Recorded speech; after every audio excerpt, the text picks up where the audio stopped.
You're watching PEGRI TV, Rhode Island's public access channel.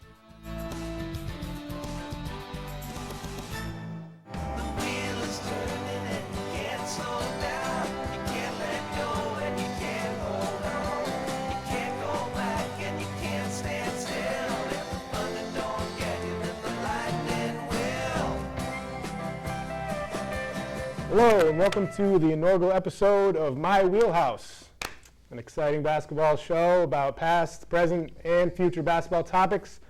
I'm your host, Sheamus McNamara, and I'm joined here by a dear friend of mine, Sam Hurst. Happy to be here. Yeah, Sam, thanks for joining me. We went to UMass together, studied there together, and I'm sure we'll be rehashing a lot of basketball topics that we discussed there. We're going to be doing all new segments, obviously, because it's a new show. So we're going to jump right into it. I want to start every show with the wheel, obviously for name reasons. So this is the wheel. Whatever it lands on, we're doing. If it lands on a black line, which probably won't happen, we'll do some weird wild card. So without further ado, let's rock. Spinning. Okay, we got LeBron versus Kevin Durant.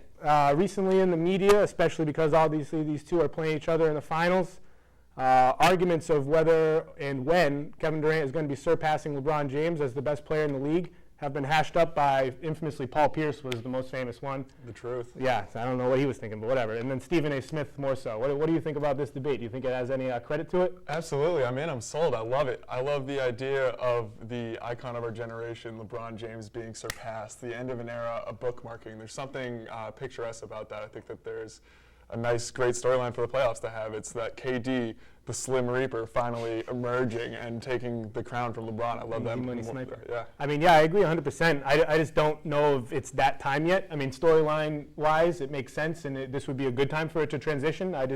In terms of player ability, I don't think that it's necessarily happened. When we're talking 2 or 3 more years down the road, when LeBron actually starts to decline, and Kevin Durant actually starts to diversify his skill set a little bit more, because I look at Kevin Durant now, and I don't see a different Kevin Durant than I saw 2 years ago. I don't see a more talented Kevin Durant that I see more two years ago, maybe with the exception of some more playmaking ability and stuff like that. But LeBron, if anything, has improved his game in the recent years. So I'm not ready to say that they're better. He's obviously in the conversation. He's been a top 2, 3, 4 player in the league for the past 5 or 6 years. But I think the debate that him coming in is, I don't know. I don't really know if it makes sense yet. You know what I mean?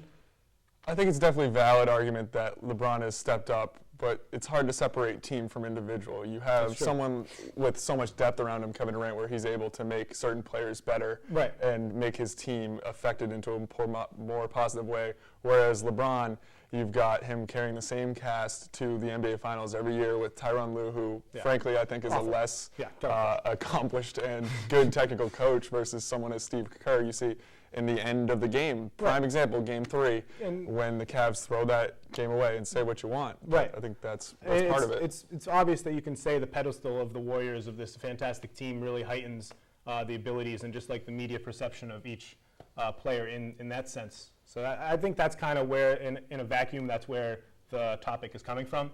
But I don't know if we're ready if we're ready for that yet. All right, so that's one of those. We're trying to do like 2 or 3 minutes each. Go for another spin. Really need some gusto. It's not well waxed. Okay, we got Klay Thompson on defense. That's also a storyline that's been developing in the playoffs and the finals more so recently. When Klay came into the league, everyone knows he wasn't that strong of a defender, even a below average defender, if that. He was a scorer only. Each year he's become better.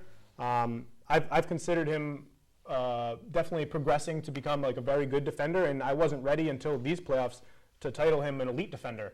And at times on the court, he is so variable in his skill set that I think he is just as crucial to their defense as Draymond Green. Do you think that's a little drastic, or? I think that's a bit of a stretch, I think. Certainly, you can say that he's improved on defense, and I will give you that. I give that to Klay. I think he's worked hard. I think the staff has done a great job with him. Yep. And he's progressed, certainly. But to say that he's the sort of player that Draymond is a dynamic, over-the-top, and out-on-the-perimeter defender is just, I think it's a little bit of a stretch. It's premature to say that. I think trending, he can certainly go that way, continue to grow, and he can be a multi-positional coverage player. But I do think you get Draymond a lot of credit where he comes in as the interior defense, where he strengthens up their otherwise weak front court, and they're able to go with that smaller lineup. That's a huge component of his strength.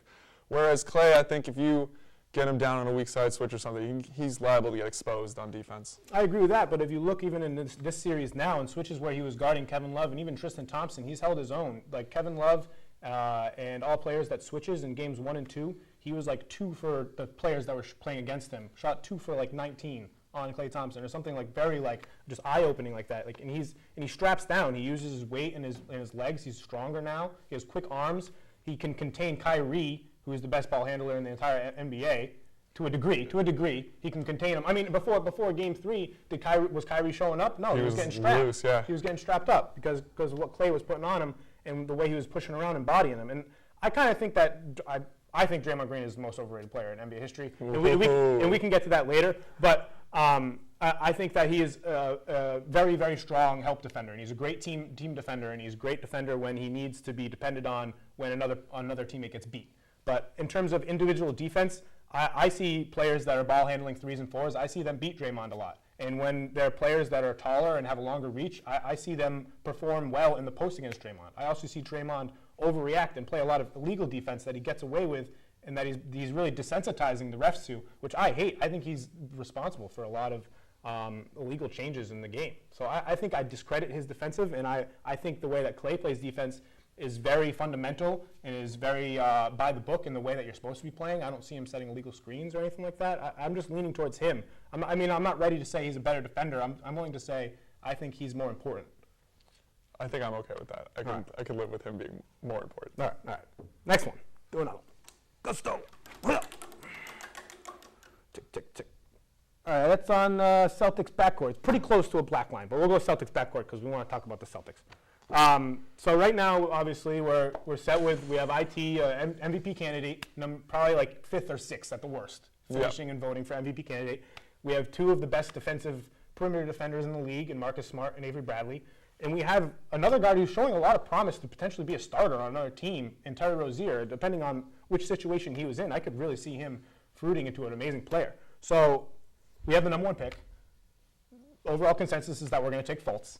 So that's going to bring in, so now we're going to have 5 guards who all need playing time and all need what? How do you see that working out? Do you see maybe a trade in our future? Do you see certain players that are starting now, like Avery Bradley, moving into a bench role? Are we going to play 3 guard sets more often? What do you think is going to happen? I would hate to see Avery Bradley transition to a bench role for one. I think he's an integral part of our defense. He's that fire, and I mean, you can say we would substitute with Smart or whatsoever, but I think you lose that a little bit if you put in a Rozier, and especially when we have IT in the game. It's a big hole. I'm a big proponent of actually trading IT or getting rid of him, throwing that contract away, get him gone. I think that too often we saw in this playoffs, yes, he's that person who's going to go off for 50 points. That's amazing dynamic. Overall. But I hate the hole in the defense. I hate the ability for a single team to find one player who they can just isolate it. You saw it in Game 3.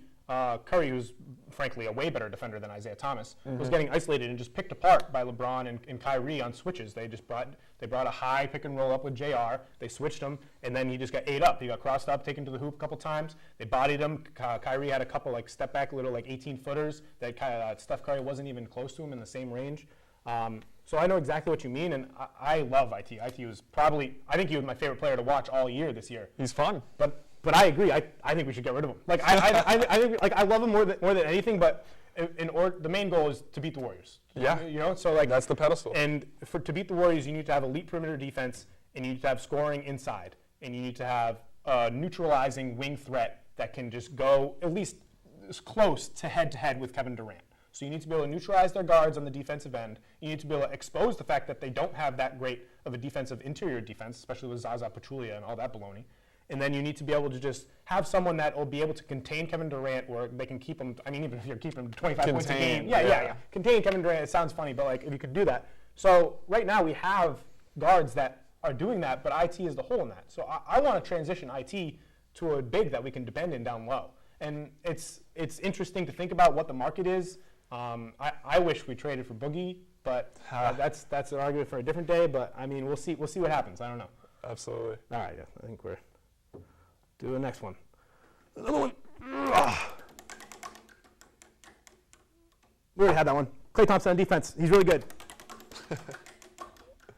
Celtics backcourt. They're really good. They're really good at defense. Maybe we should just force one.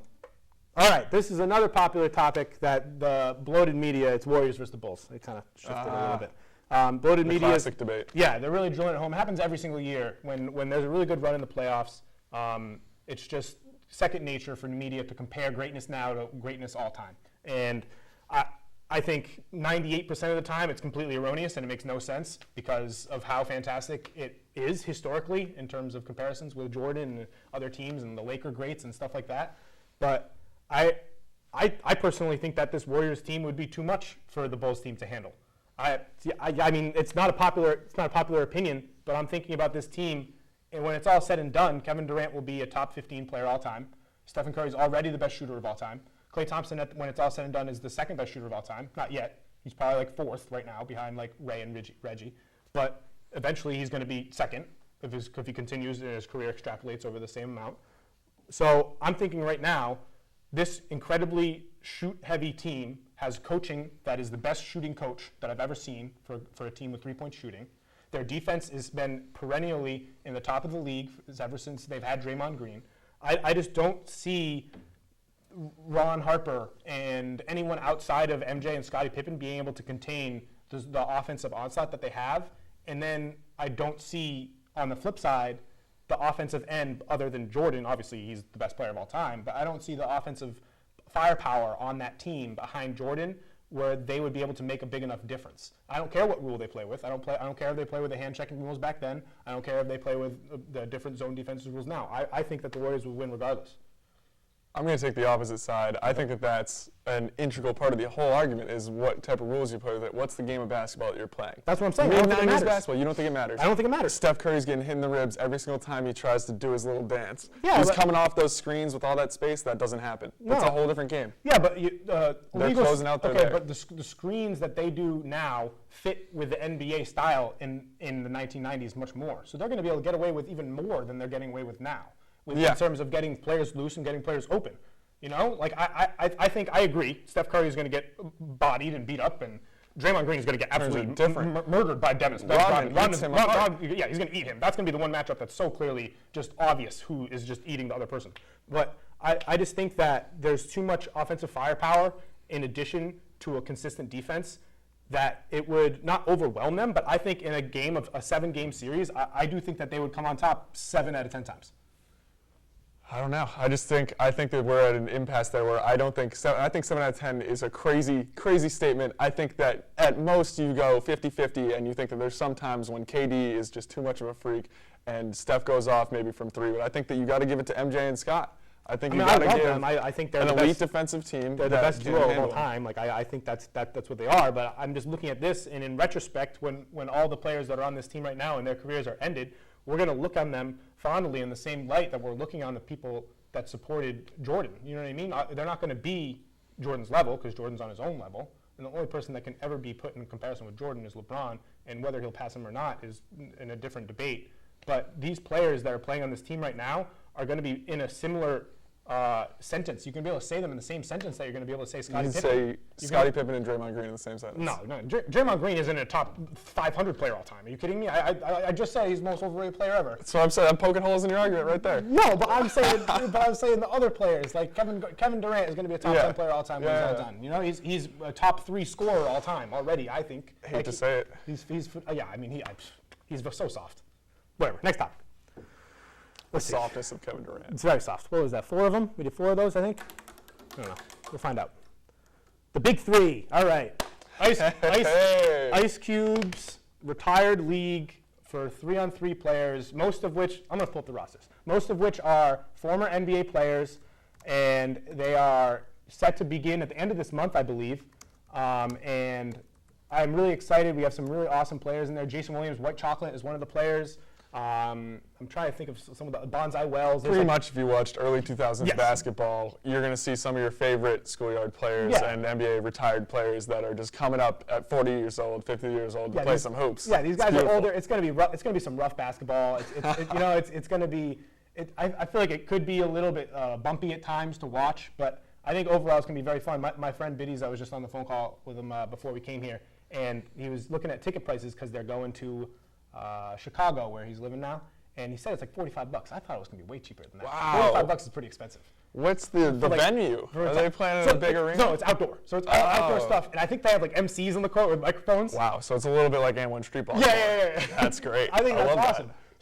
So we got like Allen Iverson has a team, and he picked trash people to be on his team. DeMar Johnson, who the heck is that? So he clearly picked just people that are bums to play on his team, so he can just ball out and do whatever he wants every time. The answer. Yeah, and we got Rashard Lewis and Jason Williams on the same team, coached by Gary Payton.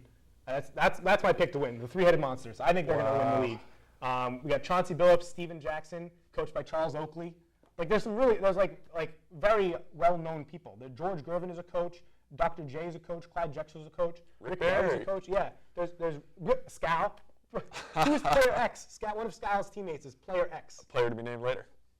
I think I like them, Player X. Anyway, I think the most integral part of this is something we were talking about earlier, is an Illuminati conspiracy that Ice Cube knew this recent establishment that the U.S. Olympic Committee and whatever the other Olympic committees paired together and made 3-on-3 basketball an Olympic event in 2020.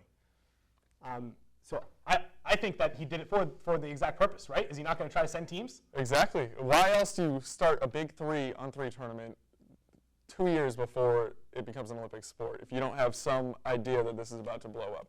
What if 3-on-3 basketball surpasses 5-on-5 basketball? All of a sudden, we have a smaller court, and it's got Olympic gold. Well, we'll see. You were sending Barry Davis and white chocolate right, to Ricky the Olympic Davis trials. And stuff. I mean, I think that sending the idea, I forget who tweeted it, but someone did tweet that a great idea would just be send the champion of the league to compete in whenever it is. It's probably the Summer Olympics, right? 2020. Otherwise, how do they determine who plays? They just pick Three NBA players? That's That's a cool discussion, too, though. Yeah, but like, I don't know if I want to see 3 more. I mean, I Giannis. Yes. Just But weird no, he's versatile not gonna, players. no, he's playing for Greece. It's got to be a U.S. player. Oh, It's gonna be like Jimmy Butler and like 3 other players that aren't like top 10 superstar talents, but are like 10 to 20. You know what I mean? That's who it would be. DeAndre Jordan. He's a dominant 3-on-3 definitely DeAndre Jordan. I definitely want him on the team. And then maybe just like a passing point guard, like Ricky Rubio. No, he's Spain. Never mind. I don't know. I'm very excited for it. I'm looking for it. I think they have a TV deal. I think it's with TNT. Wow. Or it's either that or a different Turner Sports. So it's either going to be on TNT or NBA, the NBA TV network. So I'm very excited. Things to look forward to. I definitely 3-on-3 basketball. Yeah, we got to look into when they come to this area, and we definitely got to go to one of them. All right. Absolutely. So I think this is going to be the last one for the wheel, and then we'll move on to a different type of a segment. Okay, Cavs 2018. The percentages of us getting a new topic. We're not on our side, but we got it. So the Cavs are probably going to lose, right? like it would be the biggest comeback in NBA history if they won. They're not going to win, but. Next year, the preemptive goal coming into the season is to reach that same point again, but to compete more. So what do they need to do to change their roster? Not get swept. Well, to win, you know? What do they need to do to be able to have an actual competitive game and competitive series where they're not winning just 1 game or 2 games, but they actually have a chance to win? Like, what changes do they need to make? So we were talking about this in particular over drinks, and there was a little bit of discussion. We came down, the main idea, correct, is that you have to, what's the biggest factor between the last year's team, which they surpassed that 3-1 lead to beat, and this year's obviously is Kevin Durant. That's a huge addition by the Warriors. So how do you neutralize Kevin Durant? That's what the baseline question is. They need more perimeter defenders. I mean, when not perimeter, but like interior and wing defenders. When LeBron isn't guarding him, they have Shumpert or Richard Jefferson guarding him. Richard Jefferson's bones are fading away into dust, and Shumpert is just too short. Like, Shumpert actually didn't do that terrible a job. He did an okay job. He guarded him at stretches through Game 2 and Game 3, and he did an okay job, like as good as you could do. There's some of those shots when you see Kevin Durant just gets the ball up high, and there's nothing you can do about it. Shumpert's too short, and he's athletic, but he can't jump high enough. So I think my first step would be getting a new coach. I know that LeBron is very close to Ty Lue, and he's probably responsible for why Ty Lue has that job. And Ty Lue has a close relationship and just bond in general with the core members of the team. I know JR gets along with him. I know Kyrie gets along with him. But he's not. Is it chemistry hire? Not X's and O's exactly. And all throughout LeBron's career, he has never had an X's and O coach. He's had one good coach in his entire career. It's Eric Spoelstra, and he was a great chemistry coach. And all throughout his career, all the way back to when he was in AAU. He hasn't had an X and O coach. His AAU coach was his good friend Drew's dad, and then Drew was his name too because it was like Drew Jr. Drew took over the high school coaching job because they just moved up and got older and went to high school. And then he didn't go to college, so he had no like direction there. And then when he got to the league, he had Mike Brown, who was just lost in the NBA at that point. He didn't establish himself until he got that experience under him. LeBron made him a better coach. Mike Brown didn't make LeBron a better player. That's the LeBron legacy, though, right? Carrying everyone the Yeah, whole time. yes. Carry Mike Brown, carry Windhorst, carry Mo Williams. He really made Windhorst's career. Yeah, right, exactly. Yeah, but I think he needs to go. They need to get rid of Tyler Lue, or at least bring in an assistant that knows X's and O's and can be able to establish a play style that is beneficial towards them winning a game against the Warriors. They were so set on playing fast, but that's working to the Warriors' advantage.